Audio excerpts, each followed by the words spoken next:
Hello guys, how are you all?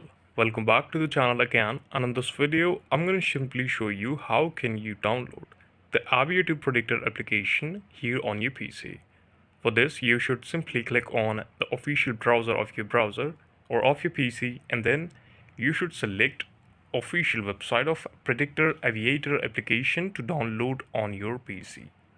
Now this is the Softonic website. You should also use the same website because it's a trusted and a genuine website.